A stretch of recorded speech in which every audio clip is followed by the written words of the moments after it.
Do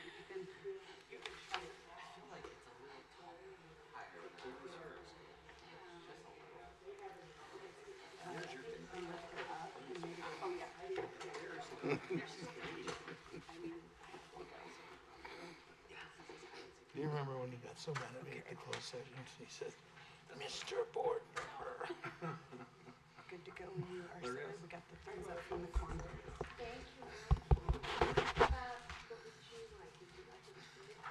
Okay, we'll call this meeting to order. Roll call, please. Trustee Harvey? Here. Trustee Reeves? Here. Trustee Gaines? Here. Trustee Buffalo? Here. Trustee Adams? Here. We have a quorum. Thank you very much. Public comments, closed session. Pursuant to Board Policy Number 2350, public comment may be limited to 3 minutes per person. All speakers who would like to comment regarding a matter on the agenda must submit a public comment card to the Board President or the recording secretary before the point in the meeting at which the agenda item is called. Public comment cards are available at the information table in the boardroom, from the recording secretary, or online. And we do not have any cards for tonight. So we will now adjourn to closed session, be back in a couple hours.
Recording in progress.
Doesn't have roller? Yeah.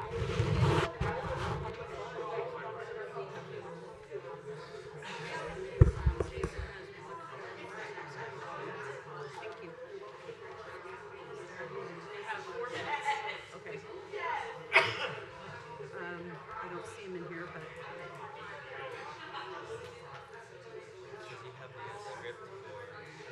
he does, except and What's going on? he's looking at film stuff. That's for the 13-3 personnel schedule. And he just wants public comment. Public comment, but I don't see him. So if he's not here when you make it, Oh, well. too bad, so sad. Michelle texted me and said we got a public comment. Yeah.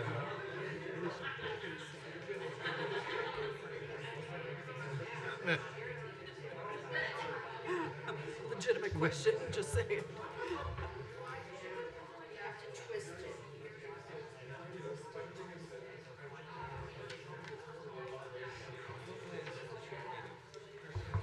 Knock on my wooden head. Trustee Adams is really good at making them short.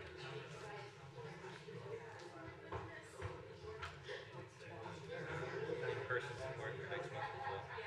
As of the It's on a Friday morning. Friday morning? That's right. That's right. The one.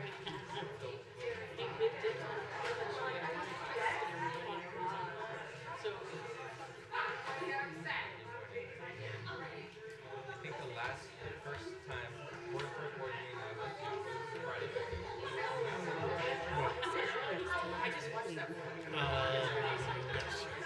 In fact, I was going to say, if you have board retreat in January, odds are I will not be able to attend. But it doesn't matter. It doesn't matter. It does, your input's important. I don't have all the dates set yet. They're unsure how long they're going to keep me in the hospital for rehab. So, Oh, okay. So there's but January's pretty bad. Yeah, I'm sure February's not gonna be right. The early part of February is probably not going to be good either. Yeah. Before, like we did December too. I mean, it's not too late to plan something like that. It might be easier for everybody to just get it over and done with. Sure. And then that'll actually give us a good start on planning.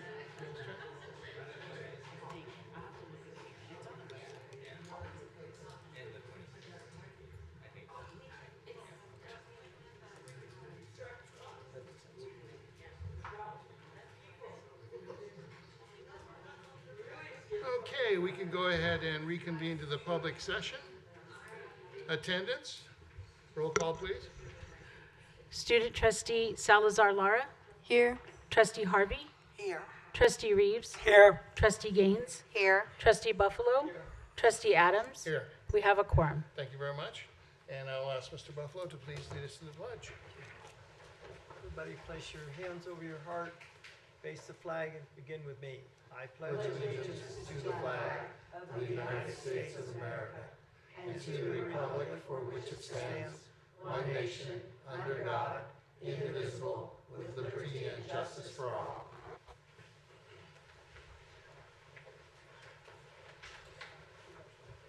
Thank you very much. May I hear a motion to approve the meeting agenda? Second. Discussion? Advice? Approved. All those in favor, please say aye. Aye. Opposed? Passes with 5 yes votes. Report of closed session action. The board met for closed session, has no reportable actions coming out of the closed session. Public comments. Pursuant to board policy number 2350, public comment may be limited to 3 minutes per person.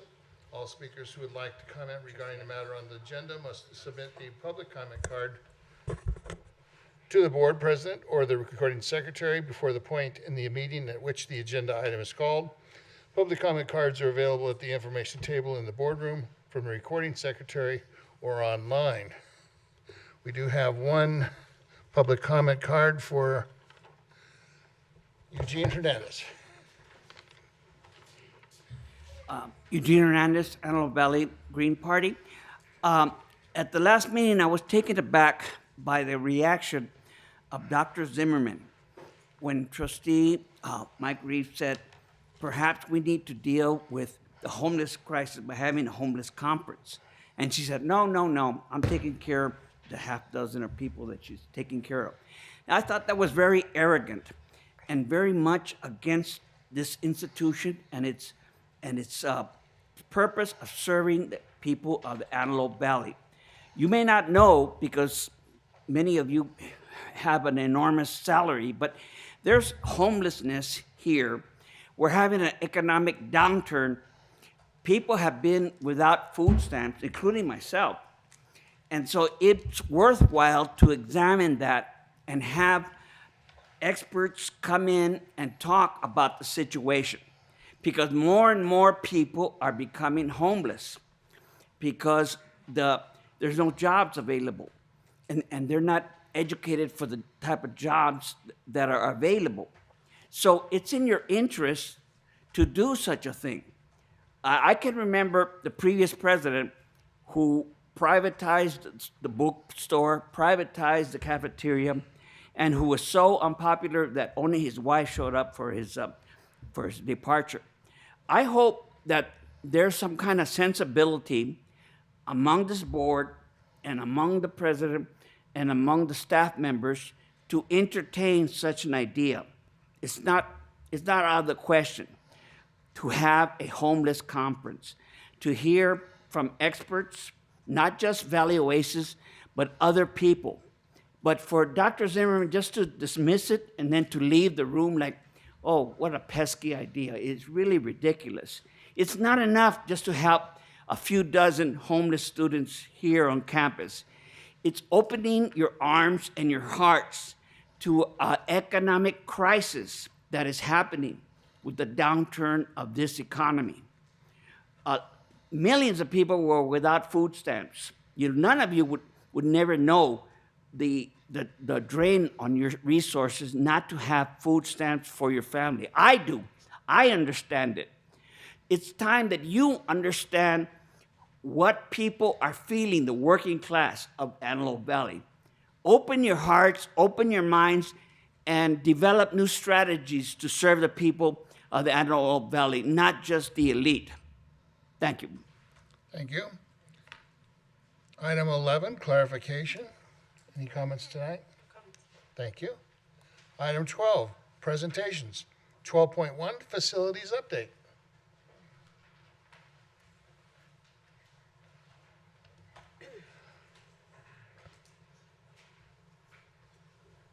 Good evening, President Zeller, Board of Trustees, student board members, members of the public. I'm Shami Guerrero, Vice President of Administrative Services. She can't, excuse me, Shami, the interpreter cannot hear you. Check. Yep.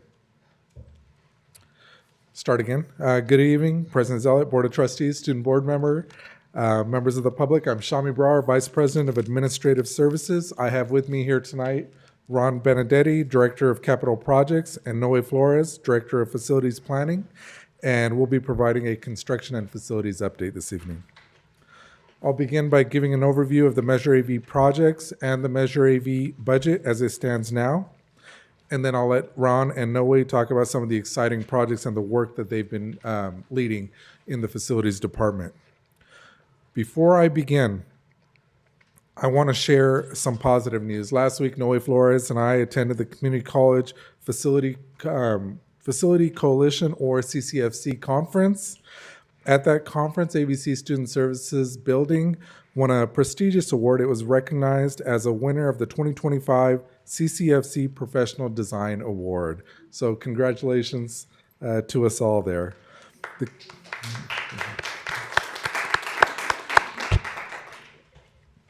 The committee noted the design and put the student, they noted that the design put the student experience front and center.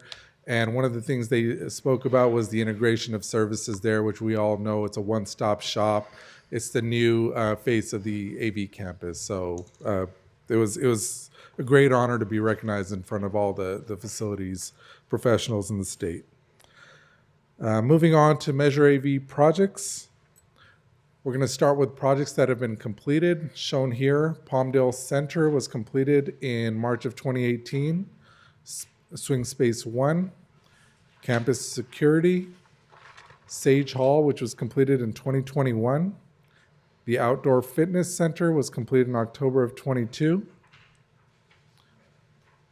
Discovery Lab was completed in May of 22. Swing Space 2 was completed. Marauder Complex was completed in August of 2023.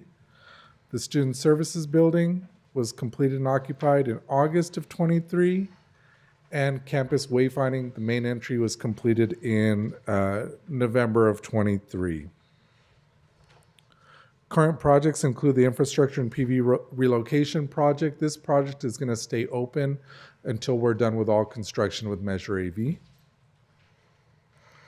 Moving on to one of our most anticipated projects, the Student Commons. The Commons is a 47,000 square foot facility. It'll be the new campus core for student life and college activities. It'll include a full kitchen, dining facility, indoor and outdoor spaces for large gatherings. It'll have a student life center. It'll support clubs as well as the ASO offices. It will also house our basic needs center. That project, the total project budget is $49.8 million, and expected completion is less than 12 months away, October of 2026. So very excited about that. Cedar Hall, the current building we're occupying, it's in the final stages of closeout. There's a punch list that's being completed. Contractors are finishing out the work. The total project budget for this building is $63.9 million. We all know it's a 3-story building, and it's a beautiful building that the students are using every single day. Next, the new gymnasium. The gymnasium will be it'll be partially funded from Measure AV and partially funded from state funds and local funds. An RFP for architectural services went out, and 9 firms submitted proposals. We have a short list. There's some exciting designs on the horizon. We look forward to that. It's going to be amazing. The new gym's going to be built closer to the Marauder Complex. It'll include new tennis and racquetball court, tennis and pickleball courts. And with this move, all of our athletics will be centered in that southwest corner of the campus there. So we're very excited to kick off this project and see it through completion. Moving on to the Measure AV budget and expenditure report. As you're all aware, Measure AV began with a total funding amount of $350 million. Of that $350 million, $25.8 million went to debt reduction, $24.5 million went to the endowment, $4.2 million went to ITS projects, and with the remaining funds, we've been able to complete 7 large projects in full. Several partial projects were also funded out of that. We've encumbered $344.5 million. We have $5.5 million left to encumber from that original $350 million. Finally, moving on to the interest accumulation report. Interest earned from Measure AV totals $10.4 million. Interest earned and accumulated from the endowment totals $3.6 million. The grand total less expenses associated with the management fee are $13.9 million. That's how much we have in interest accumulation from Measure AV as of September 30th, 2025. And with that, I'd like to introduce Ron Benedetti.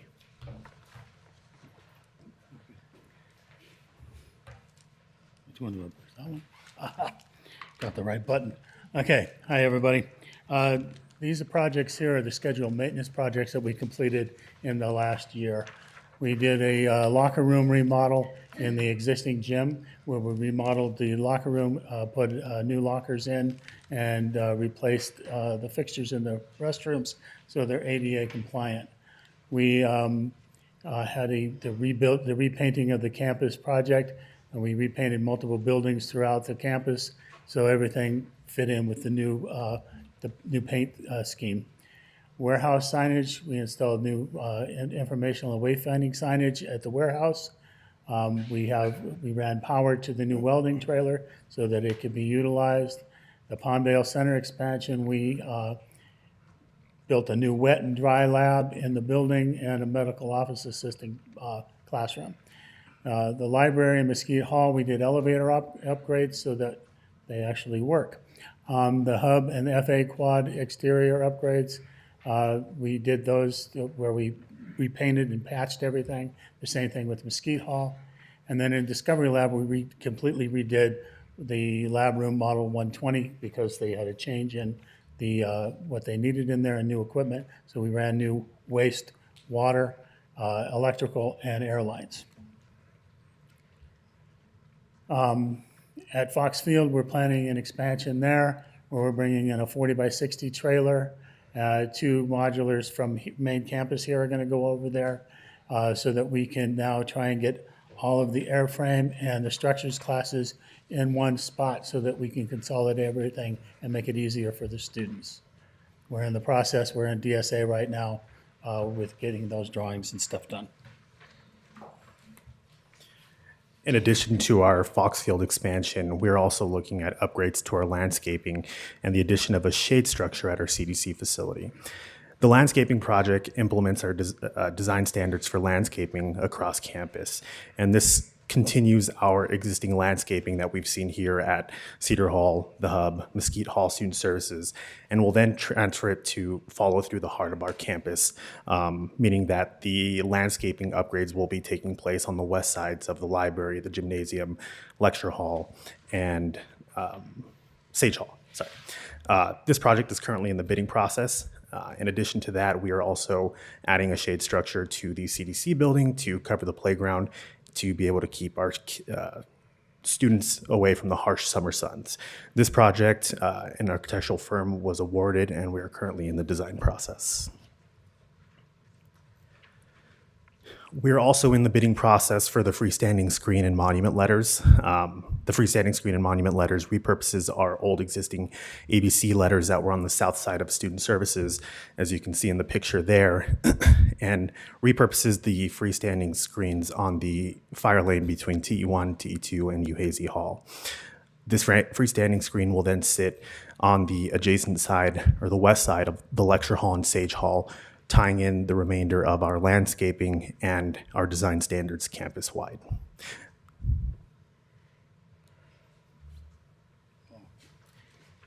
We currently are working on other projects here in the construction on campus. We have worked on remodeling the administrative building to make room to relocate payroll back in there, move marketing over into other areas of the administration building. That's going to be done in the near future. Campus roadway and repairs, I don't know if you noticed or not, that we made a lot of repairs to the asphalt, painting, and new striping. And we hope to continue on that in this next year's budget to do more. The horticulture lab classrooms are expanding the TE building over into a horticulture lab on the main campus to provide compressed air drops and additional electrical outlets so that they can, for more airframe classes over there. Yoshida Hall green room renovation for their TV and motion picture stuff, we're going to do that. The welding expansion program, we have purchased new welding machines, or we're in the process of purchasing new welding machines and added infrastructure to increase the FTEs. And Yoshida Hall classroom improvements, we're going to remove accordion walls and construction of the walls to increase classroom sizes. Oh, push the button.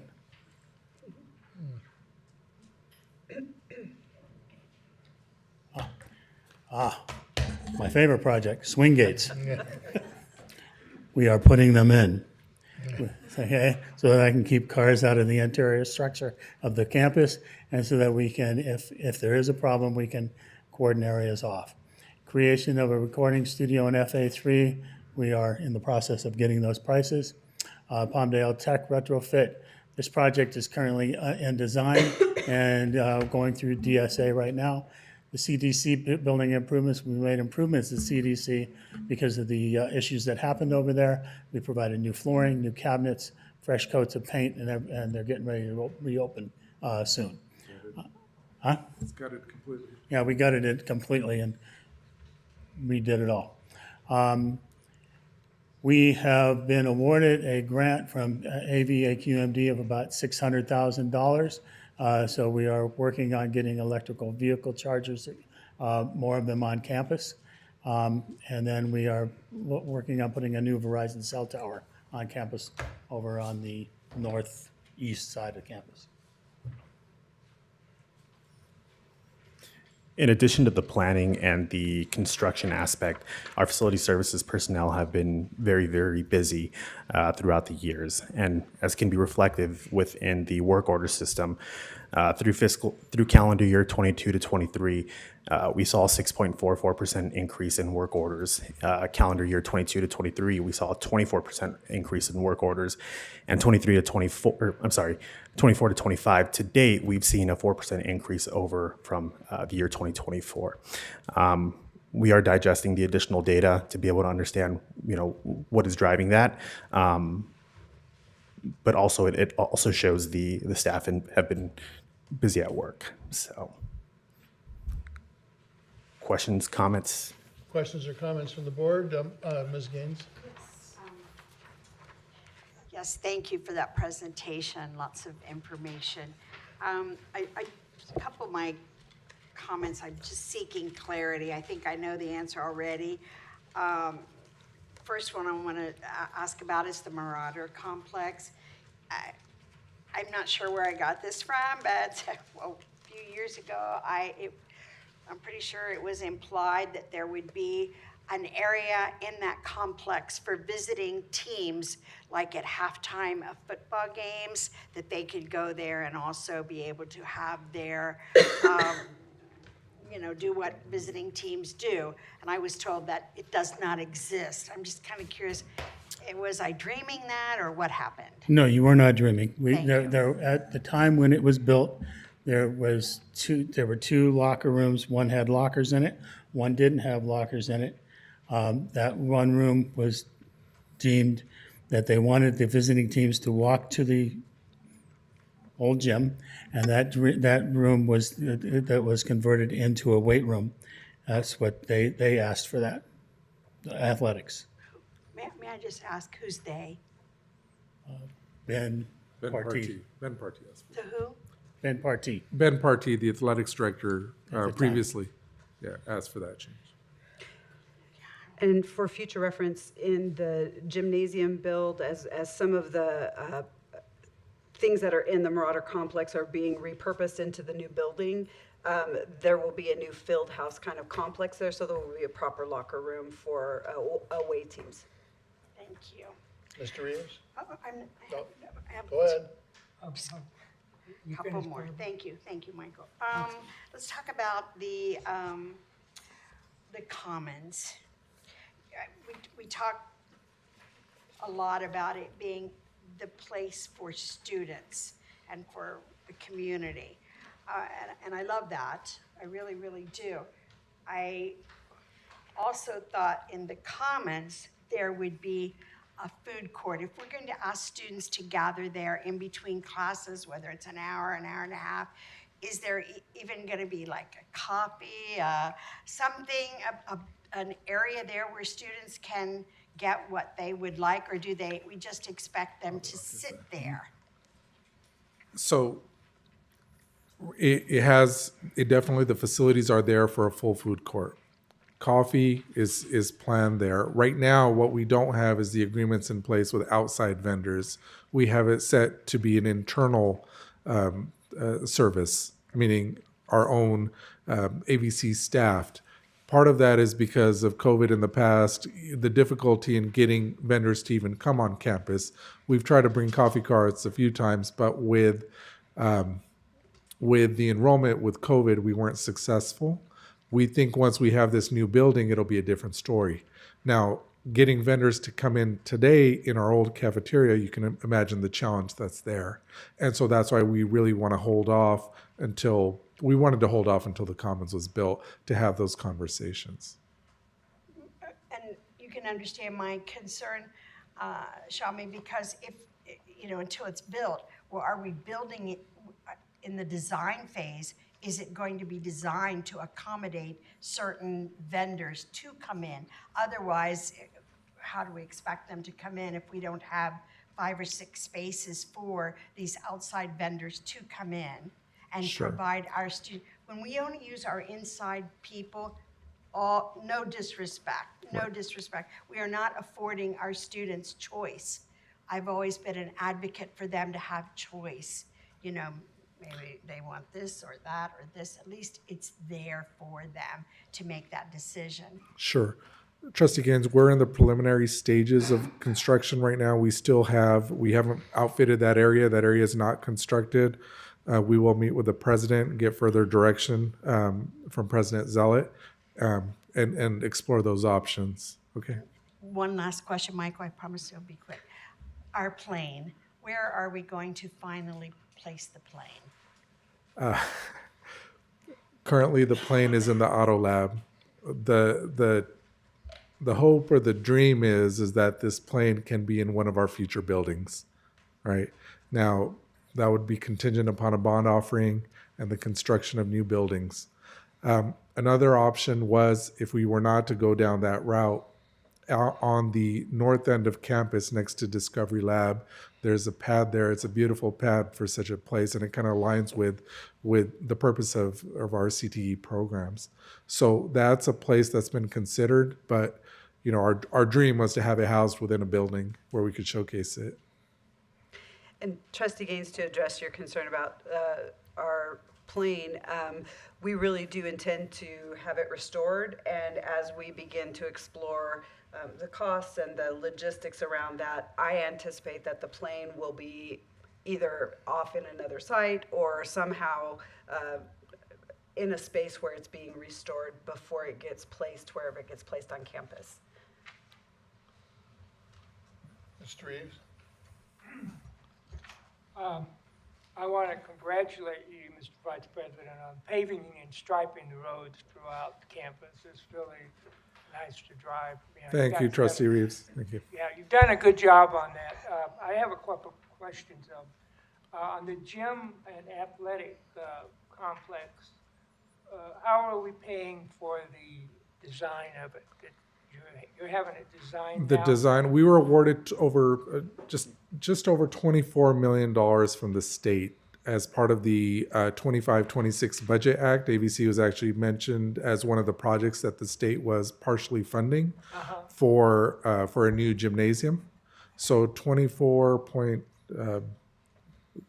just under 25 million was allocated by the state. Those funds, the state expects us to start expending them now. And so that's what we're doing with this. So is that going to pay for the whole thing? No, it will not.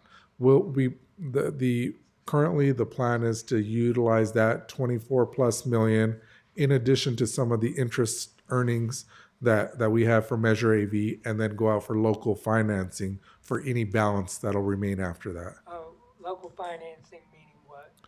Meaning some kind of a debt issuance. Yeah, okay. I've mentioned in the past about the Commons and the bookstore. Has that been ruled out completely?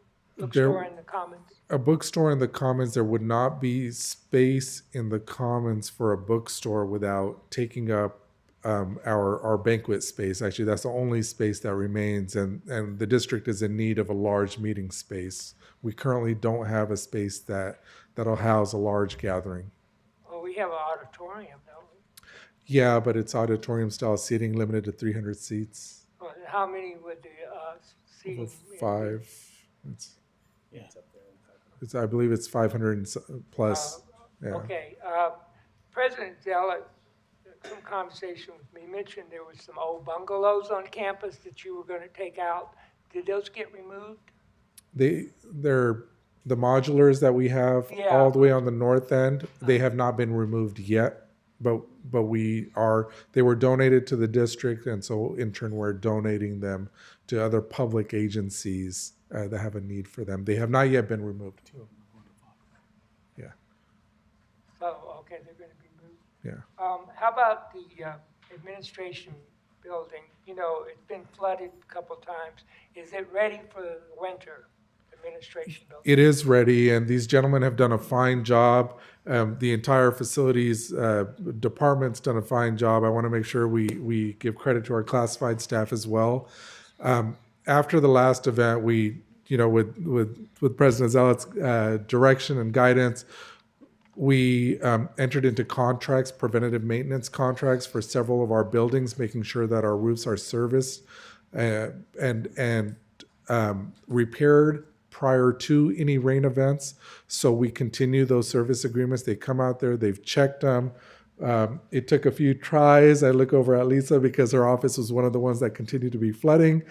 It took a few rain events to make sure that we got all of the leaks. We think we're in a very good place for this upcoming season now.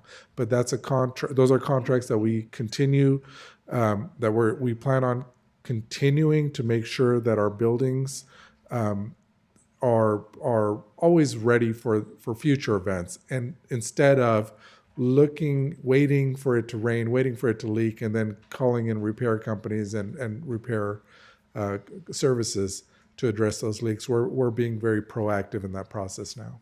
Okay, thank you very much. Ms. Harvey? And then Noe just indicated they came out 2 weeks ago and checked administration or other ones as well. Buildings, Yeah. but in administration, they made sure that all of your roof drains were cleared to make sure that the roof was in good condition, and it came back that No, everything was. please speak the microphone. Our interpreters can't hear you. Thank you. When they came out 2 weeks ago to assess the various different buildings at the administration building, they verified that the roof drains were working and functioning properly, in addition to doing an inspection of the overall roof to make sure that there were no visible indications, and it came out just fine. Okay, thank you. I just had a quick question. You know, the public put a lot of faith in us to provide this measure and have us build all of these buildings, but I think it was also for the growth of the Antelope Valley. And I just wanted to know, I heard someone say there was a recording studio that was being built, and I wanted to know, are we going to coordinate with like AV Film, Palmdale Film, to make sure that we have consistency in the arts and entertainment sector because of voiceovers, different things like that, that the college may be able to provide to the sector? Sure, and it's definitely an avenue that we can explore. Unfortunately, in facilities, we build it. It's just an idea. We know that there's a throwing it need, out. right? And so right now it's going through the acoustics testing, and then from there Yes. that'll verify what we need. But those are definitely conversations I'm sure Shami's willing to And have with speaking arts of and building it, humanities. thank you so much. Speaking of building it, it will be high quality facilities so that we can do things such as that in the future. That is the goal. The goal is to repurpose two spaces. One was existing storage. However, it was deemed that there was this building was built in the 60s, so unfortunately they did not put drywall in the building. So we will have to add drywall, but also, insulation, and we will also have to add acoustic paneling. Hence, we're bringing out an acoustician to be able to verify the type of thickness of sound panels that we need to make sure that, considering that it is the music building, you have pianos going in the various different buildings, that it does not interrupt the existing recording in that building. Right, and we can't forget we're 70 miles north of one of the biggest entertainment sectors in the world. So, yeah. Thank you. Thank you. Any other questions or comments from the board? Thank you. Excellent presentation. Thank you.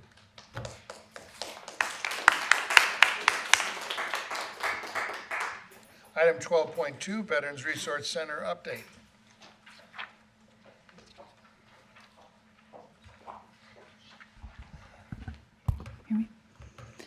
Good evening, members of the board, President-elect, council, and Michelle. Very proud to be in front of you 1 year later, giving you another update of our Veterans Resource Center.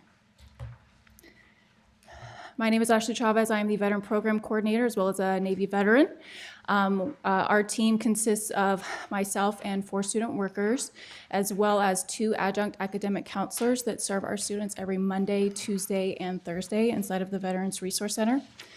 We also have support from Mr. Alberto Mendoza Gonzalez Larinaga, the interim manager of the hub, and Dr. Rebecca Farley, our VP of Equity and Student Achievement.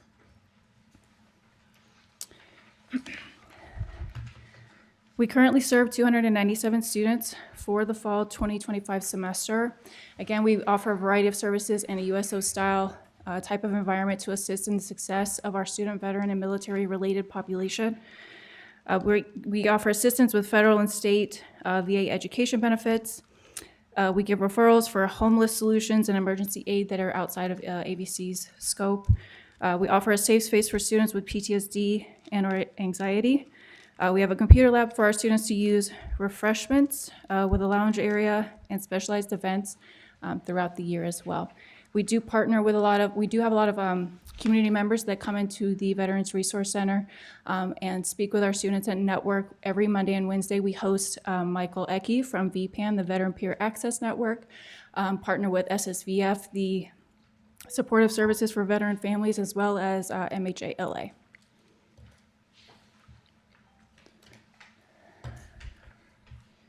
The next slide is a breakdown of all of the students that we currently have using each of the types of benefits that are offered to them.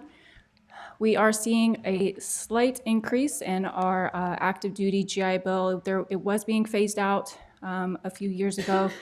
It has since picked up due to the Supreme Court's ruling for the Rudisill versus McDonough Act, which allows veterans who separately earned education benefits under 2 periods entitlement to use both programs, extending their benefits from 36 months up to 48 months.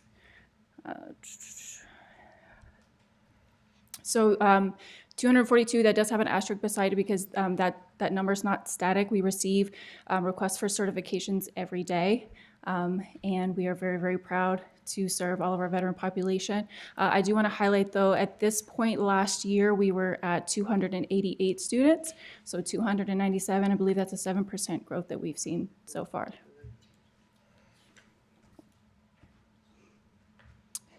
The next slide here is a breakdown of the students that are using their federal and state VA benefits. So that 242 number is from the previous slide.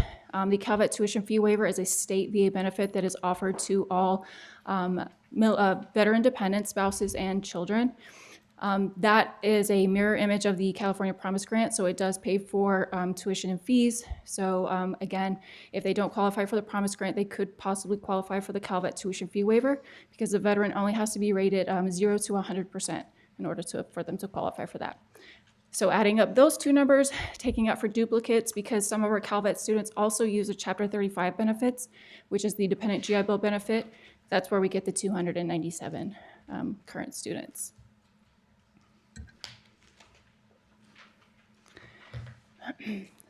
This is something that I really wanted to highlight as well, the tuition that we've received from the VA. The VA publishes a GI Bill comparison tool website where the student can type in the area code, the area that they wish to go to school, and it will provide a list of schools in that area with the type of institution that it is, the type of housing stipend that they would receive, as well as publishing for public knowledge the amount that the school has received in post 9/11 money. But I don't think that that's very reflective of everything that we're able to contribute to AVC. So a big shout out to Danielle Koss in the cashier's office. She was able to pull this data for me for the past 2 academic years. So we do receive tuition directly from the VA for our Chapter 31, the Veteran Readiness and Employment Program, as well as a post 9/11, and the 2 academic years of the Calvet tuition fee waiver. So for 23-24, we contributed $141,627.61. And for the 24-25 academic year, $159,559.19. I'm very proud of that.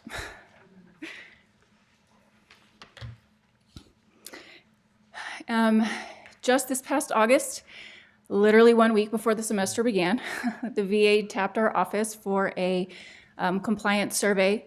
They selected 20 veteran and military affiliated students randomly. All of these students were certified through the VA. When our compliance officer came, she reviewed all of the student files, their programs of study, the courses that were certified, all of their financial ledgers, attendance records, tuition fees, everything that was submitted. And this just was not a one-man show. Again, it was a cross-departmental project. Enrollment services, financial aid, and the cashier's office, special shout out to the IT department as well, all had a hand in making this a success and bringing what we needed to the VA.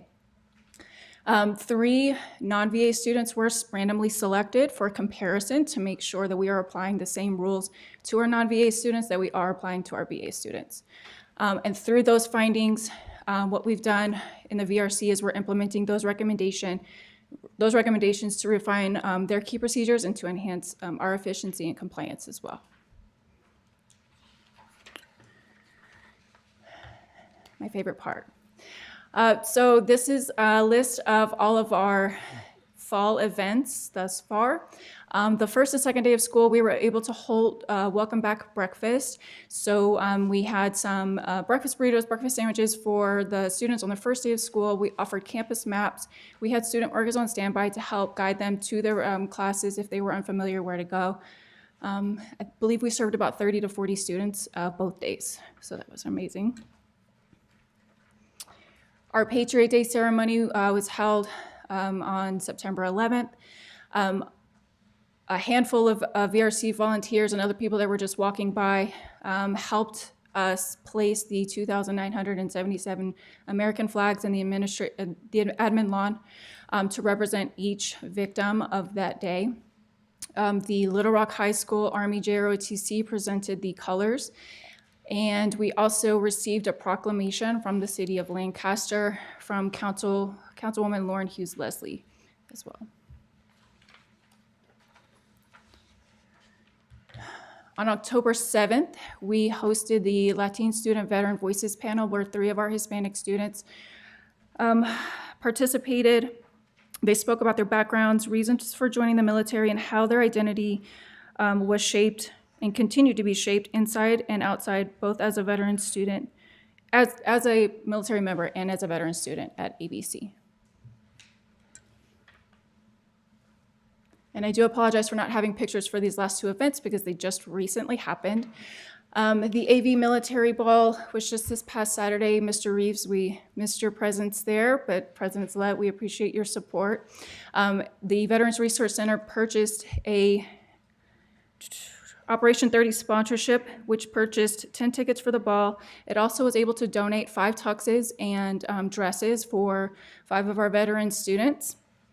And if I could, a quick shout out to the Ulta Salon on Valley Central Way, because one of our students went there for a hairdo appointment, and they heard where she was going, so they gave her a free wash, a free cut, and free makeup for that night. So I really do appreciate that. She felt like $1 million. Yeah.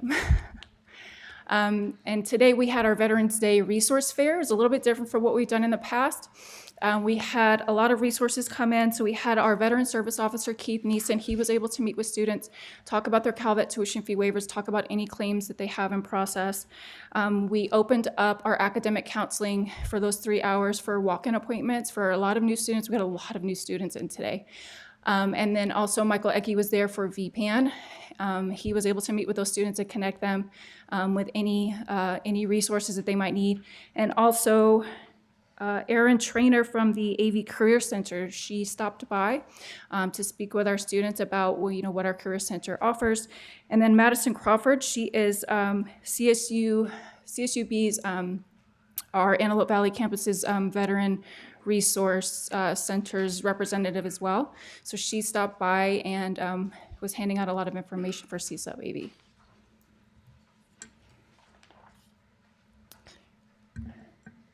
For our look ahead, the VRC will continue building a comprehensive support model that aligns with institutional goals and regional workforce needs. Our future initiatives include enhancing VA compliance and certification processes, expanding credit for prior learning opportunities and career pathways, and our long-term vision is to position the VRC as a regional leader in veteran education and career advancement. Does anybody have any questions? Any questions or comments from the board? Mr. Reeves? Yeah, I want to thank you for all the good work you've done, Ashley. Thank you. Are you working with the new VA center over there on 17th Street West, the medical little The new clinic that opened up? facility they have, the brand new VA medical? So Oscar has stopped in a couple of times to offer his services and to Yeah, connect I don't with our know if students. they're offering any administrative services over there. I know they have VA employees over there. When they had the clinic on Avenue I, they had contract employees. Mm-hmm. When they opened the new medical facility for veterans on 17th Street, they said they were going to use VA employees. So just make you aware of it. Okay. I mean, the VA has a presence here in the community, and I hope we can utilize them. Yes. Keep up good work. Thank you. Thank you very much.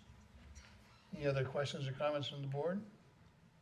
Excellent report. Thank Thank you you. very much.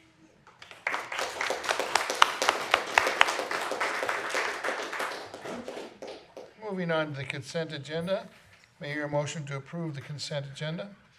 So move. Second. Discussion? Advice? Approve. All those in favor, please say aye. Aye. Opposed? We do have one card, 13.3. Jason Bowen.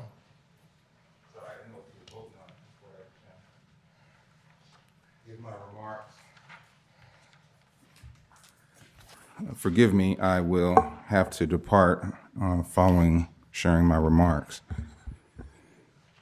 Good evening, President Adams and members of the board. I want to raise serious concerns about the process used in the recent termination of an African-American woman adjunct faculty member just a month before the end of the semester, which has also adversely affected her students and her family. Why such urgency was required in her termination, I do not understand, and why the news wasn't presented in person, but through email and a phone call, I also do not understand it. It is puzzling. Why it was done at all is puzzling. She has the esteem of her colleagues and students, and she has excellent evaluations. The faculty member received a letter offering a liberty hearing described as a process where failure to participate would constitute a waiver of the opportunity to respond to the allegations. But that hearing is not part of our collectively bargained procedures. It is not an appeal in compliance with our collective bargaining agreement. It is an unnegotiated process with the dean serving as the hearing officer, an arrangement that exists entirely outside of our collectively bargained contract. Step 2 in the appeal process in our CBA reads, within 3 working days following receipt of the vice president's or designee's decision, either party, if dissatisfied with the proposed solution to the complaint, may appeal to the superintendent president. If an agreeable resolution is not obtained at that step, the CBA allows, and this is critical, within 3 working days following receipt of the superintendent president's decision, either party, if dissatisfied with the proposed solution to the complaint, may appeal to the board. If desired, either party shall be allowed a reasonable allocation of time to permit a presentation of the complaint at the next board meeting, regular or special. The decision of the board shall be the final step within the district's appeal process. Under Article 7 of the collective bargaining agreement, any disciplinary action must follow a specific appeal process. That process governs the faculty member, gives the faculty member the right to appeal to the vice president, then to the superintendent president, and finally to this board. The purpose of that process is to ensure that no faculty member is deprived of employment following disciplinary proceedings without an opportunity to be heard, to tell their side of the story, and if needed, tell it to you. You are our last line of defense internally. I would also believe, and I do believe, that you would want to hear someone share their side of the story if they're getting fired. In this case, that opportunity was denied, and for these and other reasons, I respectfully ask that the board table this termination and allow the faculty the opportunity to appeal through the process clearly established in Article 7 of the collective bargaining agreement, and if necessary, appeal it to you. Doing so would not prejudge the outcome. It would simply ensure fairness, due process, and adherence to the procedures that protect both faculty and the integrity of this institution. Thank you. Thank you. Moving on to action items. Action item 14.1.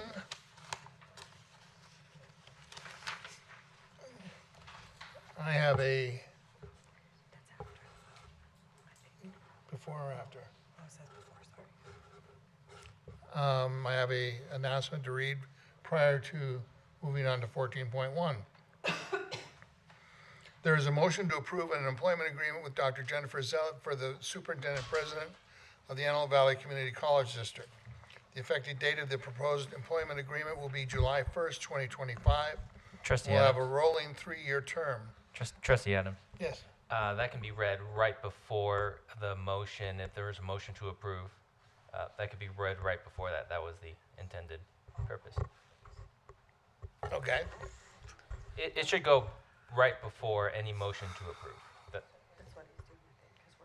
Well, the next step would be for me to ask for a motion to approve. Yes, and then you could read the script after that. Okay. May I have a motion to approve 14.1? So moved.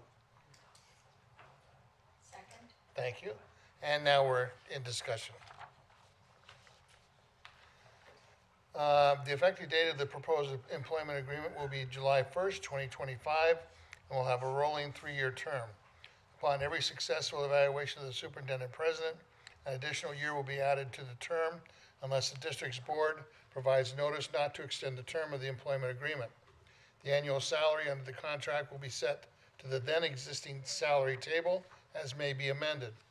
Currently, the salary for the superintendent president is $311,692.42.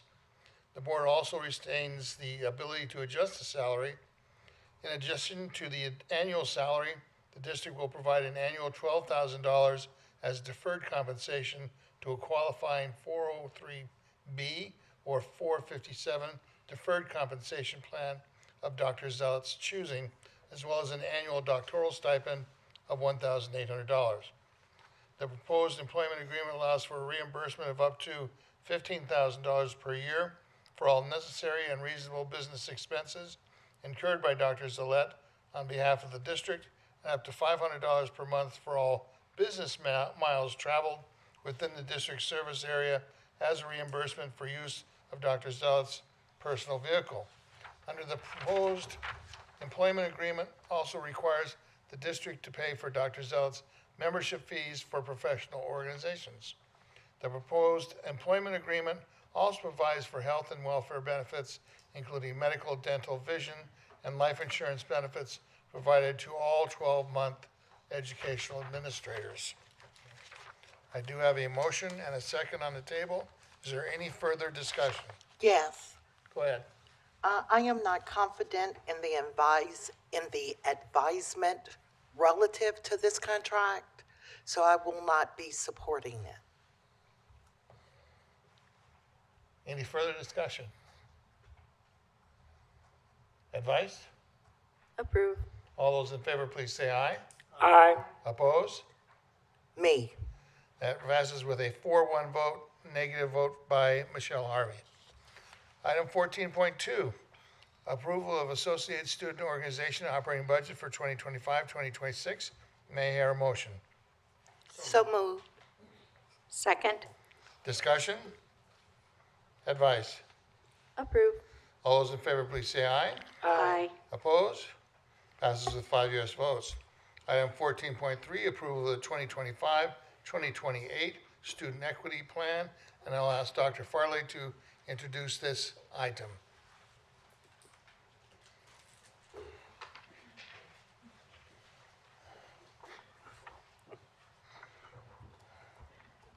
Good evening, Board President Adams, trustees, President Zealot, council, student trustee, Ms. Shuttlecorp. Thank you all for the opportunity to speak with you this evening.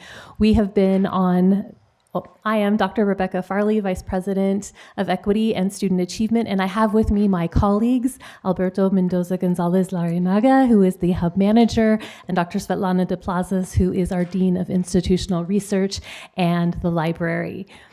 We, as the Equity and Student Achievement team, have been on a 5-month journey to evaluate the disproportionate impact data that was provided to us by the State Chancellor's Office, to share that broadly across the campus. We brought this to the board as well during your board retreat to share with you what areas and what subgroups of students are not succeeding at the same levels as their average, the peers across the average in the college, and then to build out this 3-year plan. The document that you have in front of you, this one with the photo of Sage Hall, is the executive summary, a brief overview of the much larger full equity plan, which is also there in front of you, but that one is about 44 pages. So we provided the executive summary. One, it was required by the legislation, but two, it's just a nice, more attractive version of it rather than the little typed text in the web browser version. So if you'd like, we'll go ahead and just walk you through the summary, and then if you have any questions, we're here to answer those for you. So starting on page 3, really we just provide an introduction to the institution. This executive summary gets posted on our website so that anyone who is interested can learn about it, and we ensure that we tell the community and the state that we are anchoring all of this work in AVC's guiding values of community, academic excellence, integrity, and respect. Moving on to page 4, we talk about the key learnings from the last 3-year plan. The equity and the student achievement plan is written in 3-year sections. In the last 3-year section, so that was covering the span of years 2022 through 2025, the approach from the State Chancellor's Office was a bit different. They provided the colleges with disproportionate impact data and then asked us to choose 1 or 2 areas of focus that we would really hone in on. The strategy is different this time. They have provided us all of the disproportionate impact groups and said, okay, now what are you going to do to close all of those gaps? And so what you'll see is a much more robust plan than in years past. But as we were reviewing the data from 22 to 25, what we noticed were 3 key themes. First of all, it's not necessarily that AVC does not have a lot of support. You hear month after month about all of the supports that we offer, but what there is a gap in is awareness. Students shared with us during the various things, various interactions. We had focus groups and surveys and conversations in the hub and with the affinity groups, and students said, oh gosh, I only learned about this later, or my friend told me, but I really could have used knowing about this much sooner. And so it tells us there's an opportunity to improve awareness building across student populations. Also, access is still an issue. Students are finding barriers in our processes. So we have an opportunity to refine our processes and streamline them so that students don't get delayed or deterred by paperwork type journeys.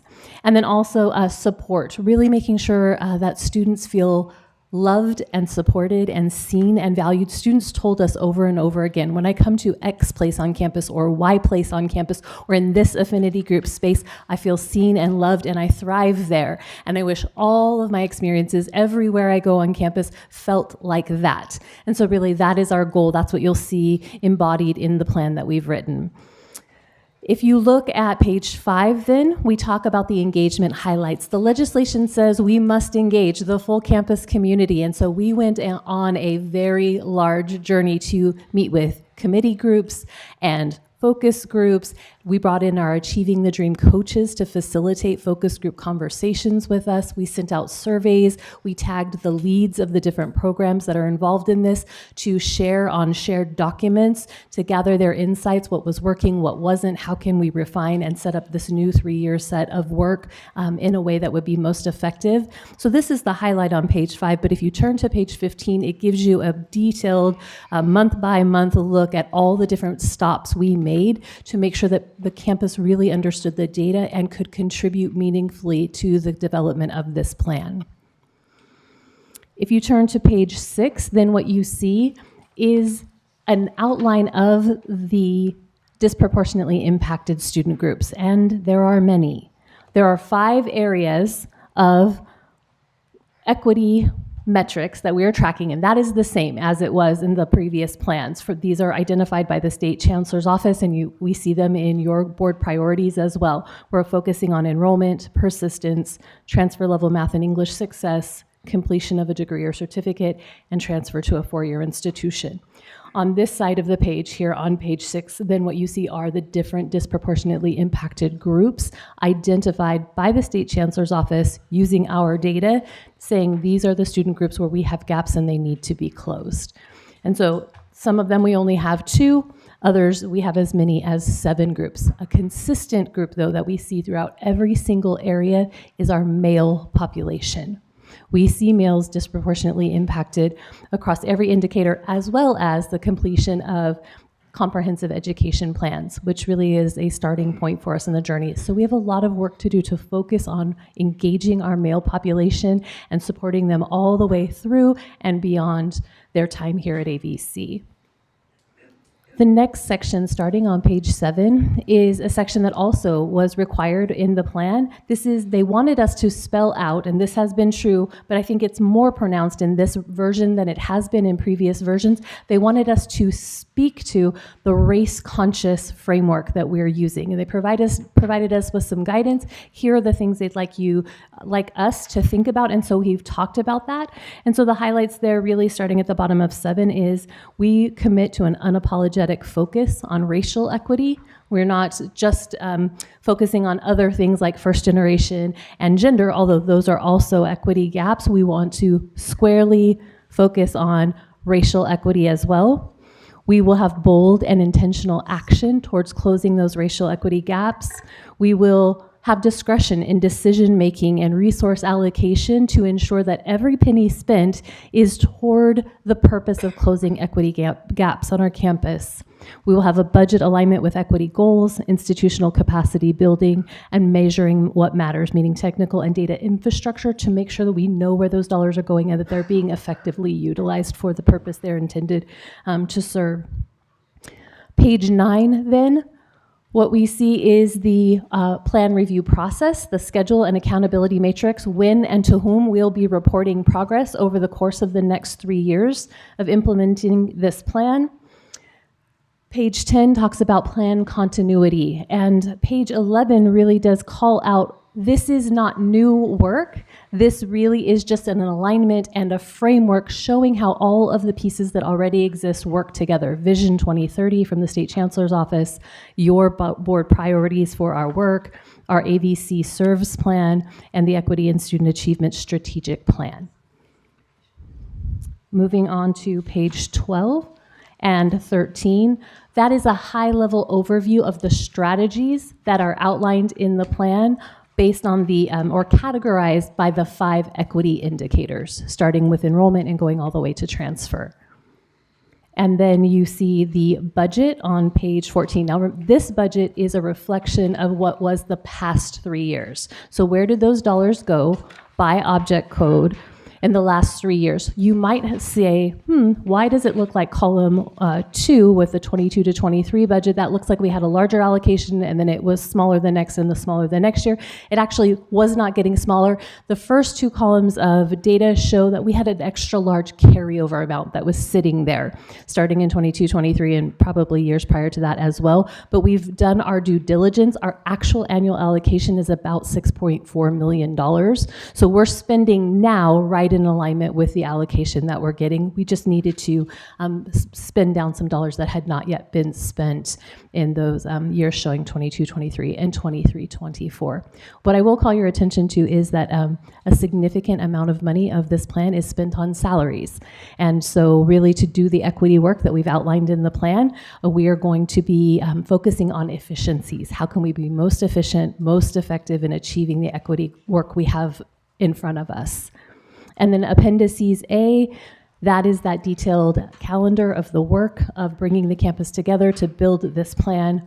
And appendices B, or appendix B, my apologies, is just again a reiteration of the disproportionate impact groups. Questions for us? Questions or comments from the board? Ms. Gaines? First of all, Dr. Farley, outstanding work here. Thank you. To you and your team. This is really great. I remember a few years ago, as our incoming freshmen from our, many of them coming from our local high schools were coming in, they would have to go through multiple sort of preliminary classes before they could get to an actual college transfer level course. And this was probably because they were not ready. There were gaps. These gaps are coming from high school, and high schools will argue from middle schools and so on and so forth. Are you finding that now that we are working harder to put everybody on an academic plan, that when we look at these students who are coming in, regardless whether they're males, low socioeconomic, whatever diverse group they're coming from, what are we doing to support them when they are coming in with very low, for example, I'm gonna call out math because I see math is an issue a lot. What are we doing to really support those kids? We know that's a group that's having the problem, but what are we doing to support them? Thank you. Excellent question. So our data trends do show that we are improving success rates and access rates in math and English for all student groups. So more students are completing, and they are completing at higher rates.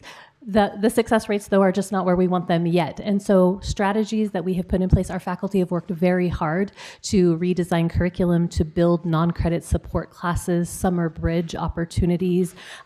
Today I sat in a academic achievement committee meeting, and they're building out more robust non-credit certificates. So if a student needs a little additional help in multiple areas, they can get the support they need and not burn down their financial aid or eligibility. So we're mindful. We can no longer make those classes remedial or below transfer level classes. We can no longer make those required at the credit level, but non-credit, we can provide that in non-credit support opportunities. And so that is one strategy that is being used and continue to be developed. Those classes are also being designed with zero textbook cost material. So there's no expense to buy a textbook for the non-credit class. So no cost for the class, no cost for the instructional materials. So that's a lovely combination. We also have a very robust learning center, and our learning center takes referrals from faculty all over the campus. If they have students that they'd like to refer, students can self-refer. We have live tutors. We employ about 90 tutors that are there 5 days a week to provide tutoring services. We have Zoom tutoring services, and we have a 24-hour net tutor platform. So if students need help in the wee hours of the morning, they can still get support just through a third-party vendor. If I could, this is wonderful anti-silo work, and there actually is an academic component to this that I would like to invite Dr. Bakit to share with regard to how we're supporting faculty and how they run their classes. Good evening, everyone. Thank you. Excellent summary by Dr. Farley, and I want to add that myself and Dean Lobos and the math department have been engaged over the past few months in conversations regarding how do we support all students in math classes. And so the faculty have been attending webinars that are offered from the Chancellor's office to expose them to new pedagogy on how to teach math. You can't teach it the old-fashioned way. And so as a result of that, the faculty are engaged in additional conversations. They're attending conferences. We are working with Shami's team, thank you, on redesigning some rooms and designating them for math with different whiteboards and looking into additional furniture. The faculty also collaborated to create support materials, worked all past summer on them to have them ready to help the students who are struggling at any one point. The student can plug in and get the material that they need so that they can fill the gaps and improve success. The feedback on those canvas shells is that they are well designed, well done. So that's some of the work, and we're not done yet, but we will continue. Quick question, one Sure. more.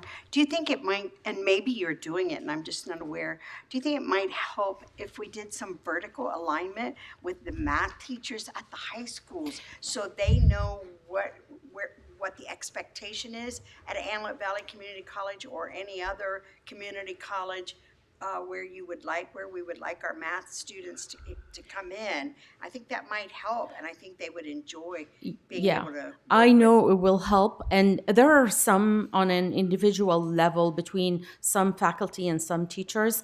But frankly, this is one of, like, part of what we have done is identify maybe around 10 projects that we want to implement to expand the support and target like the areas of need. And so this was one of them to communicate better the placement and what happens in the high school and how it links to how placement is recommended at the college level. We can't force students to get into certain classes, but we can recommend that you should enroll in this class. It has a co-requisite that will help you be more successful. So yes, definitely worth further exploration.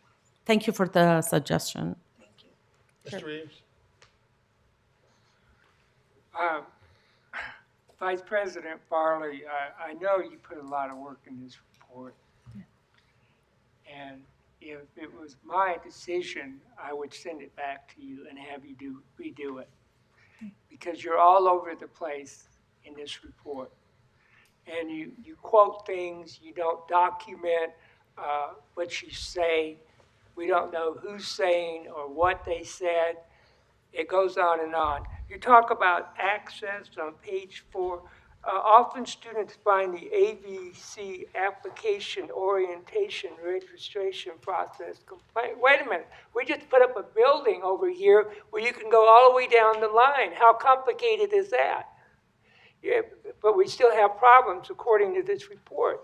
And you single out, we want to attract white males. Okay, fine. But you have buses and signs up in Spanish. Now, how is that going to attract somebody that's a white male or a male? And how about, are we promoting trades and skills that would maybe bring people in, CTE? I don't see a big emphasis on that in here. And then we get this money from the state, and we have all these approaches. Why don't we narrow it down to a few things? Why don't we have a report that's documented and cited so whatever you say can be looked up and proven? That's my advice. Redo this report and come back and we'll approve it. Thank you. Thank you. Any other questions or comments from the board? Yes. I want to go back to the budget. Yes. And I was thinking after the past few months and the questions from students, who's going where, what are we doing? Why do we have this as a category, operating expenses and services, 3.8 million, I believe that is. But we're not breaking down what either what the services are going to be for students. And I would like to see that in lieu of what Mr. Reeves has said, but also just following up with students who have come here and made their voice heard. I think we need to listen to people. Me personally, I do. Thank you for that. Any other questions or comments, student trustee? That requires a response. Why are all the expenses, operating expenses and services, categorized together without a breakdown? Because we know there is one. Where's the real budget is what I'm asking. Yes, ma'am. So since most of this predates Dr. Farley's arrival on campus, I'll address that. In this report, historical report to the state, they're asking for high-level categories. So for the purposes of the board, we could break it down further into other categories. But the state, some of what is being, we can make notes and make sure that the board gets that information, but for the purposes of this report, it's very scripted. And they actually give language that they want to see. And so, so for you, we can absolutely address some of the concerns. And, you know, we hear when students and campus constituents come and discuss about how equity dollars are being spent, we absolutely are taking that into consideration. Hence, Dr. Farley's comments about looking how we can economize and be efficient, especially on, you know, how we're utilizing money with regard to employee expenditures, so that we can, with those efficiencies, repurpose those dollars into student activities.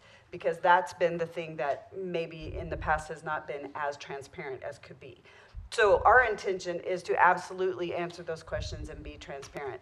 And sir, with regard to some of your questions about the structure of the report, if the board would like to see a differently conceived report, we could certainly do that. But again, Dr. Farley and her team did put a lot of hours in, and they were constructing the report as was required by the state in order for us to fulfill their requirements to receive the multi-millions of dollars that make a lot of things possible for our students. So we want to answer the questions of the board 100%, but for the purposes of this particular report, this was the format that it needed to take. And so anything that the board wishes to know, please let me know and we'll get you that information. We do need this is the board meeting deadline for acceptance of this report. And so the notion of going back and redoing something and bringing it back, what I would ask is if the board would consider, if there's other information that you want or things like that, please let me know and we can bring that information back. But this report, they worked very diligently to make sure that it met the parameters of the state. Thank you, student trustee. First of all, I want to say great report. I love anything that's student focused, and I can tell that you guys put a lot of effort into it. I especially like the part where you guys talk about meeting students where they are, not where we kind of expect them to be.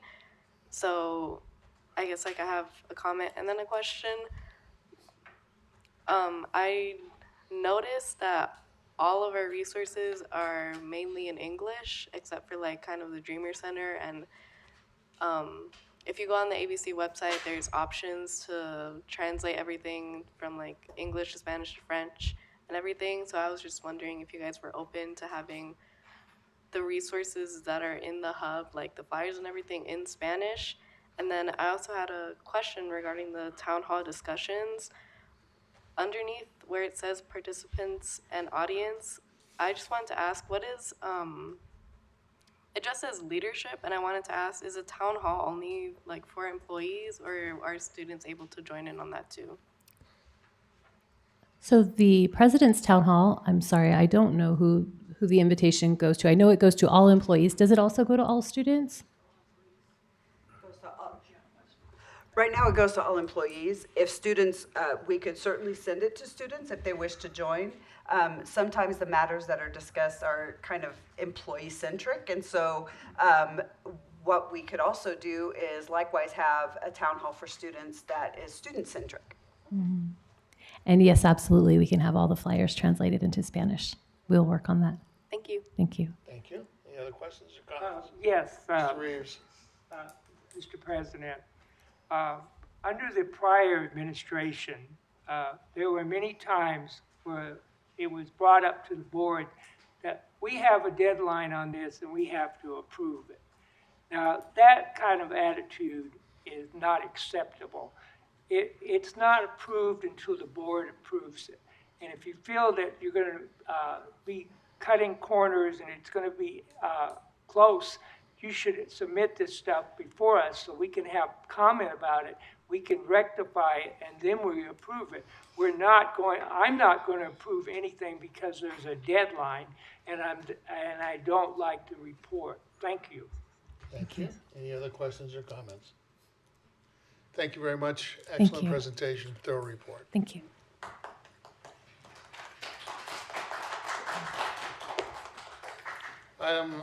We're still on, I need a motion. Mr. President, You're out of order, I'm sorry. sir. arrest me if you want to. I just want to ask a question. Can I get a copy of that report? Why are you being so fascist? I'm just asking a question. You're out of order. Oh, my God, arrest me. Have security arrest me. Please, sir, you're out of order. May I have a motion to approve 14.3? So moved. Second. Discussion? Advice? Approve. All those in favor, please say aye. Aye. Opposed? No. No. That's a 3-2 approval, a vote, with noes from Mr. Reeves and Ms. Harvey. 14.4, approval of the service agreement between Antelope Valley College and Longview International Technology Solutions Incorporated for a health-related kiosk on campus. May I hear a motion? So move. Second. Discussion? Advice? Approve. All those in favor, please say aye. Aye. Opposed? Passes with 5 yes votes. 14.5, approval of continued funding grant application, resolution authorization for the Child Development Center for fiscal year 2026-27. May I hear a motion? So moved. Second. Discussion? Advice? Approve. All those in favor, please say aye. Aye. Opposed? Passes with 5 yes votes. 14.6, approval of academic policies and procedures, AP&P, committee's recommendations of course listings for fall 2026. May I hear a motion? So move. Second. Discussion? Advice? Approve. All those in favor, please say aye. Aye. Opposed? Passes with 5 yes votes. 14.7, approval of college and career access pathways, CCAP, partnership agreements for dual enrollment between Antelope Valley College and iLead Charter Schools from August 1st, 2025 through June 30th, 2030. May I hear a motion? So moved. Second. Discussion? Yes. Yes, Mr. President. Is charter school a private school, and are we doing dual partnership, dual enrollment with private schools in addition to public schools? Are you asking apart from these three? Or is that a general Or question? is this the beginning of our relationship with dual enrollment with private schools?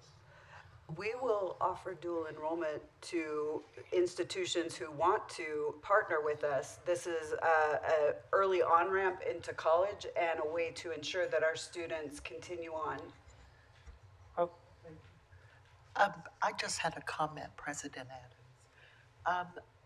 I think it's awesome, President Zalet, that iLead charter schools are interested in having a dual enrollment program. As the presentation was being made earlier, I thought back to other community colleges that I am aware of that has MOUs with various high schools for this type of cross-function. Students can come and take courses, maybe get a year worth of community college in while they're in high school.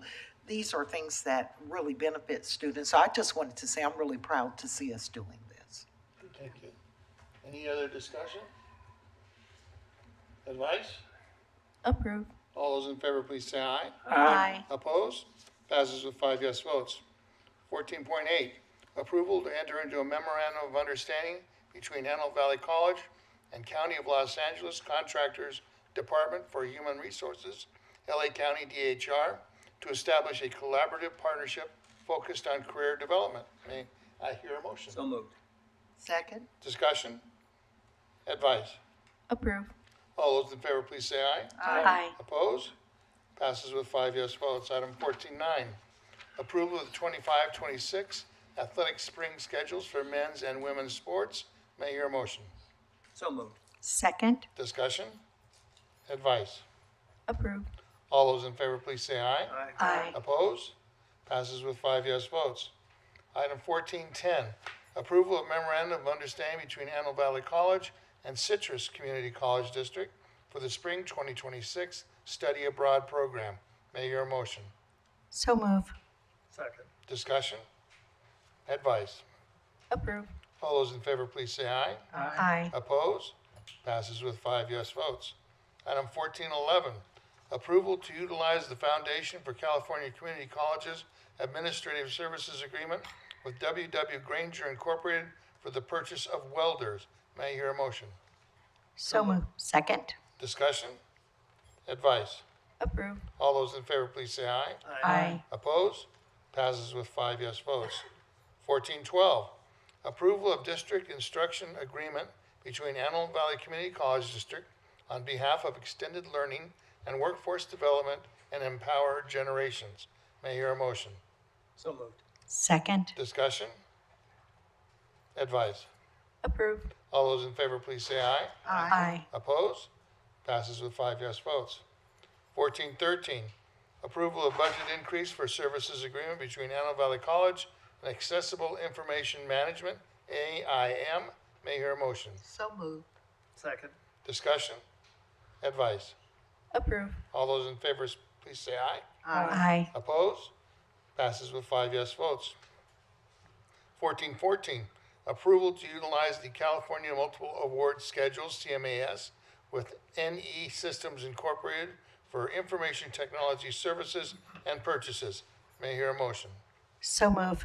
Second. Discussion? Advice? Approve. All those in favor, please say aye. Aye. Opposed? Passes with 5 yes votes. Item 1415, approval of the AVC 28686 SOW 20930 BPANY LSS CHD between Strata Information Group Incorporated and Antelope Valley Community College District for business process analysis of the new class scheduling system. May I hear a motion? So moved. Second. Discussion? Advice? Approve. All those in favor, please say aye. Aye. Opposed?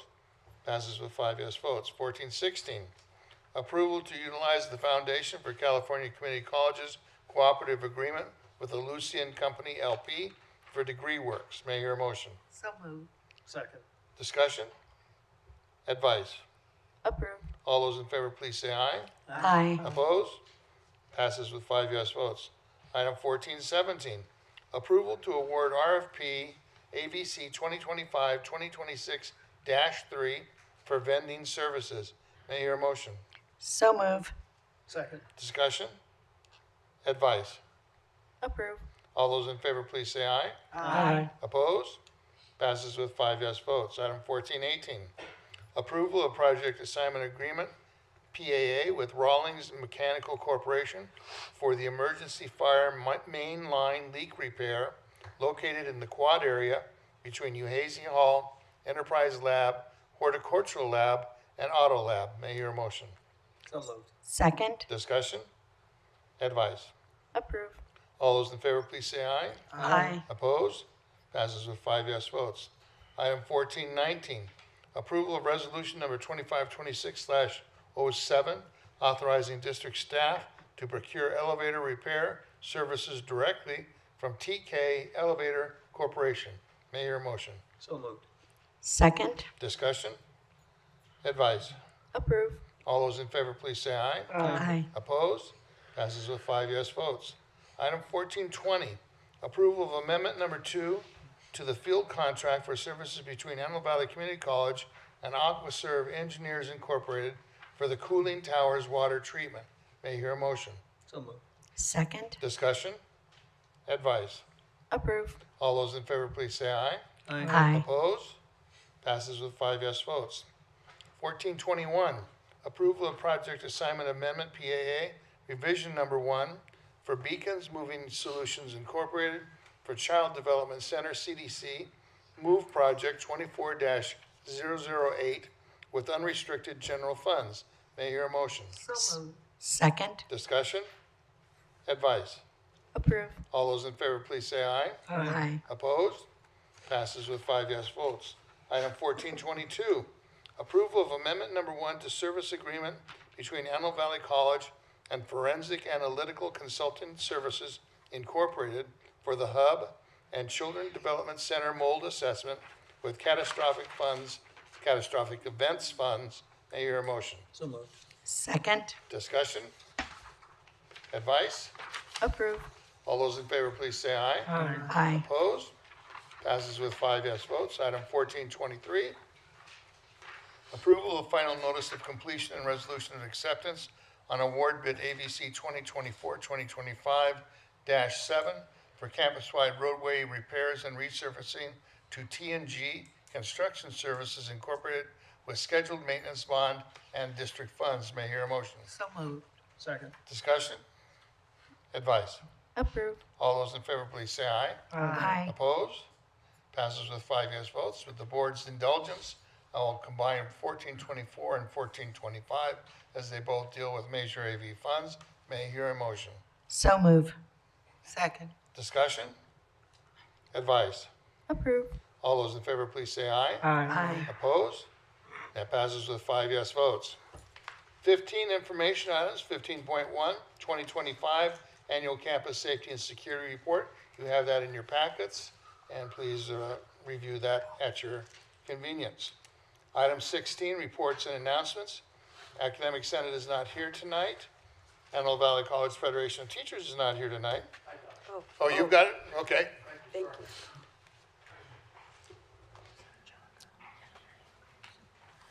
Good evening, Board and President-elect. Perry Gillette, I'm the Vice President of the Union, filling in for Dr. Bowen tonight. A few weeks ago, I met with President Gillette on a faculty issue. I think we had a productive collegial discussion, and I brought 3 key points I think we agreed on as a part of that meeting. Probably didn't agree on everything, but we agreed on these 3 things, I think. And the takeaway was, it's important to adhere to established processes, procedures, and negotiated items, ultimately creating a positive outcome for the students, faculty, and the college. I bring that up because as I address faculty issues and discipline matters, the Federation remains concerned with some deans that are not consistently following progressive faculty discipline outlined in the CBA. Recently, I spoke to a dean regarding this concern a few weeks ago, emphasized the need for proper adherence to the contractual steps associated with fairness and due process. The dean stated that there was special language in the CBA that allowed the process to go a little bit differently. So I asked for a copy of that and haven't received that special language yet. And I've looked through it a number of times and haven't been able to find that special language in there. So that's something that we have to stay away from that, okay? In this same situation, the Federation was informed that there was evidence supporting the disciplinary action that they took.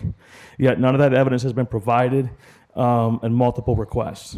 Additionally, there was an evidence piece that they claimed key in the process of the discipline that they're taking, and we've been told now that that's no longer available. I've witnessed, I'm somebody who hasn't come to a bunch of board meetings, but I've watched since it's been on YouTube. I watch the majority of board meetings, probably 85-90% of them, and I've witnessed administration, I've witnessed board members, having comments towards the union. We have to work together. We have to come together and all those things. Well, there's some important aspects that have to happen for that. In order for collaboration to work, it can be challenging, but it depends on some key points. That processes and procedures which are established are followed in a CBA. When they're not, it erodes trust and makes collaboration difficult for faculty. Thank you. Thank you. Federation of Classified Employees is not here tonight. Confidential Management Supervisor Administrator is not here tonight. Associated Student Organization, Destiny Waller.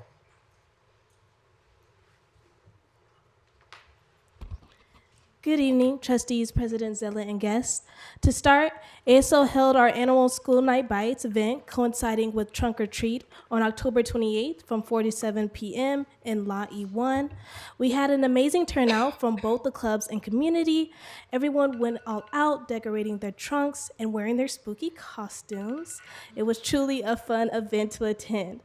ASO would like to give CalWorks a special thank you for donating candy to the event. We truly appreciate the help. Since October is Breast Cancer Awareness Month, ASO helped spread that awareness by handing out pins and informational sheets, as well as raising money to donate to the National Breast Cancer Foundation. On October 27th, we held the opening ceremony for Dia de los Muertos Ofrendas, where we honored Professor Tom Graves, who dedicated over 20 years to growing this beautiful tradition here at AVC. Thank you, President Zeller, for opening that ceremony. On October 31st, ASO hosted our Halloween costume contest. It was amazing to see everyone participate and see their creative costumes. Participants competed for the grand prize of $100, 10 participants receiving $25 in gift cards. Lastly, for November, we are excited to host our annual school night bites. Our annual school night bites on November 18th, 4 to 7 p.m. in Lot E1. We encourage everyone to attend, bring your family, friends, grab some food, and enjoy the festivities with us. We're also thrilled to announce that Izzy Tacos will be doing their ribbon cutting ceremony for their new lobster food truck, so don't miss it. ASO will be having our meeting this Friday, so be on the lookout for more exciting events we plan to host later this month. That concludes my report. Thank you. Thank you. Antelope Valley College Foundation, Diane Knipple. Good evening, trustees. Destiny, great presentation, great energy. Thank you for what ASO is doing. So I've got some good news tonight. So we finished our Fall into Giving campaign. Drum roll, please. We had a $10,000 goal. I didn't hear any drum rolls.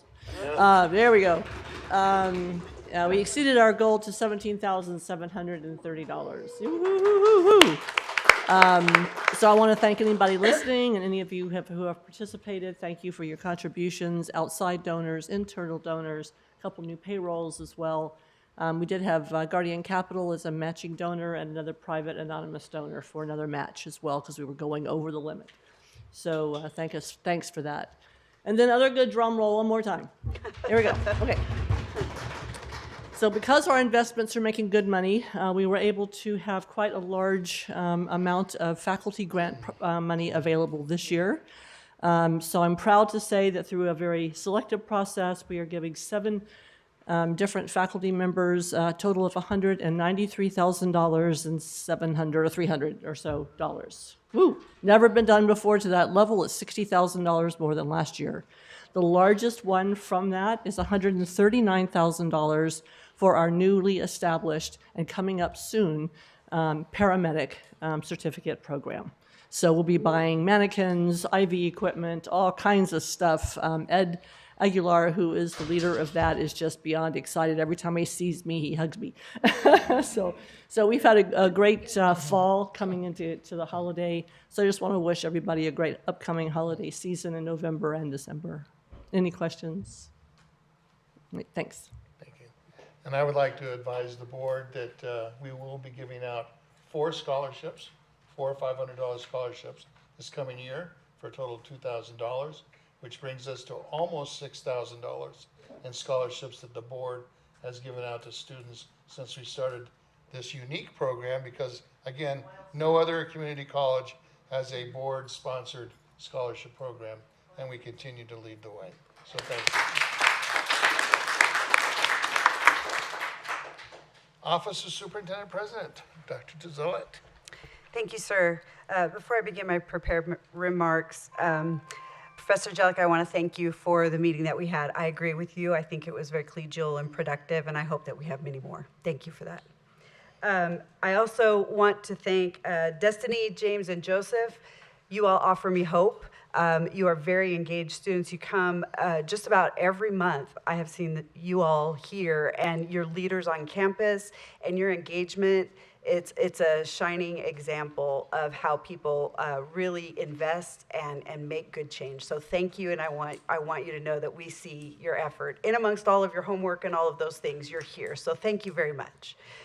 And also, I just want to say thank you to the campus community because in amongst really strange times, and I'm going to use that word to just mean a whole lot of things, we are making good change on this campus and we're working together.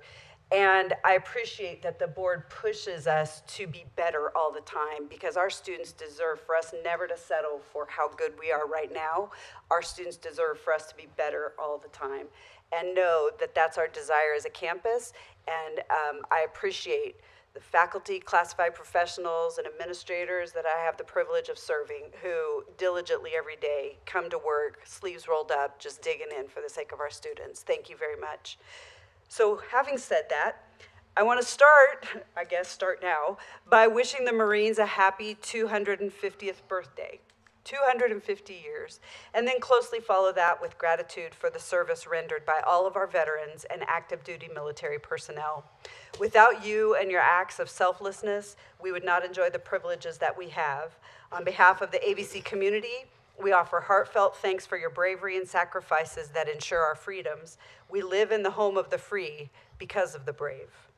In this month, when we recognize service and sacrifice, we also take time for gratitude. As human animals who are hardwired to survive, it is natural and easy to focus on the negative. Noticing and anticipating danger or potential negative outcomes is a survival mechanism. Many moons ago, human A might have walked into a cave and not returned, and human B's chances of survival might not be that great if they shrugged their shoulders and said, "I hope it's okay in there," and walked into the cave only to be eaten by a primitive beast. We are hardwired to suspect something negative just in case.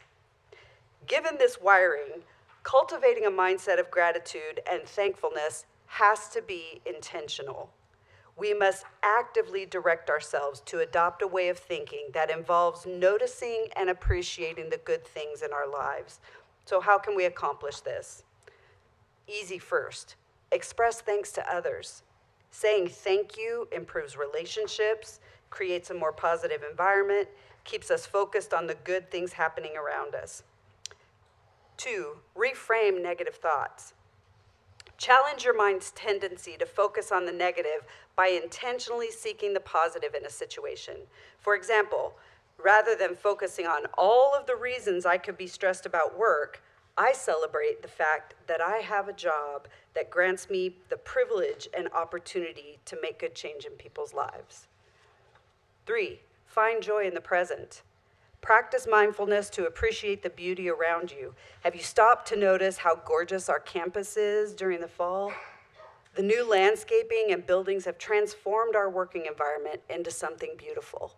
Thank you to all of those who've done that, because that's something to be grateful for. It transforms what could be a dismal day into something beautiful.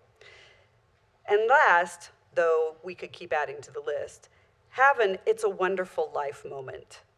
When you have negative thoughts or intents about someone, imagine what your life would be without having had that person in your world. When you focus on the totality, chances are you will find a way to appreciate them. You will find some good that has happened in your life because of them. Imagine the AVC community taking on a campus-wide gratitude challenge.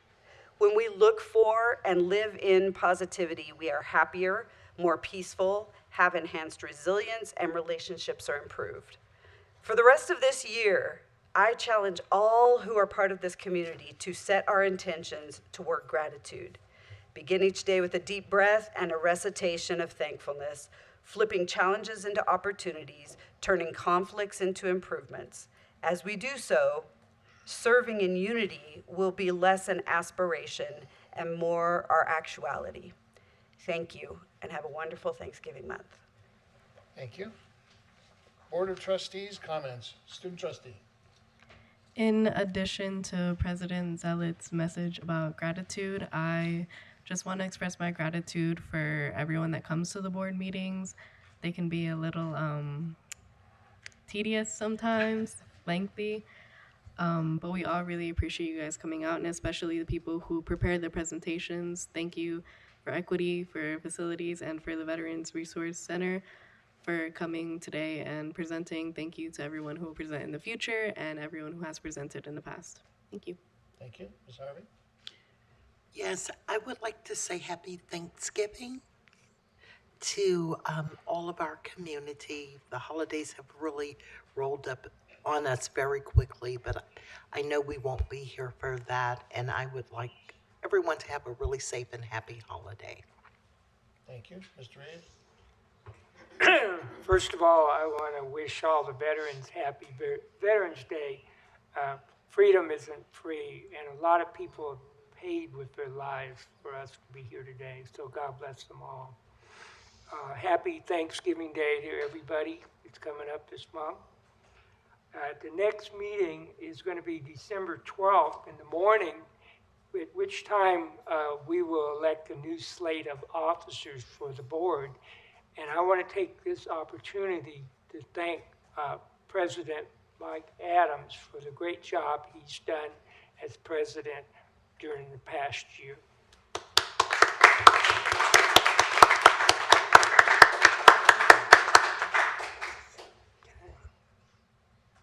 Just goes to show you that if you stay at something long enough, you get pretty good at it. Ms. Gaines? I want to remind everyone that tomorrow is Veterans Day, and if you haven't had a chance to see the Vietnam Wall Memorial, there's one last chance, I believe. Tomorrow is the last day of the memorial over at the park.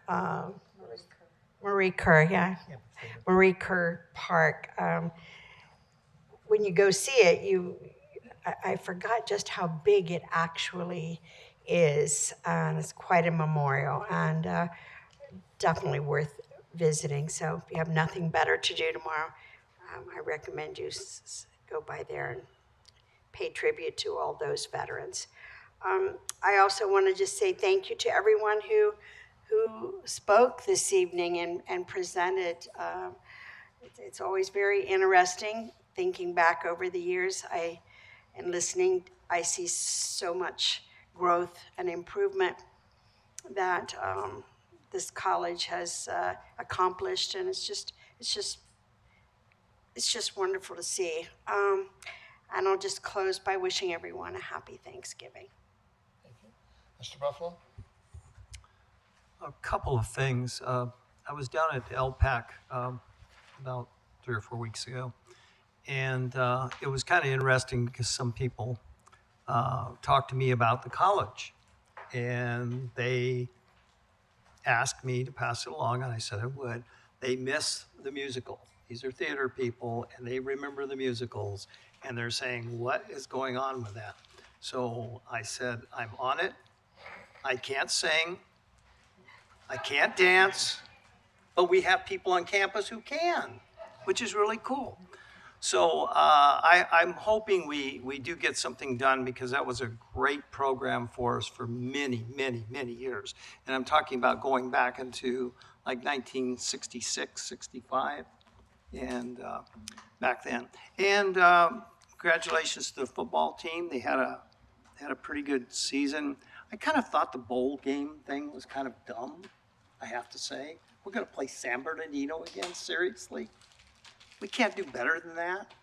I mean, what's the state thinking? Good Lord. Anyway, that's it. Thank you.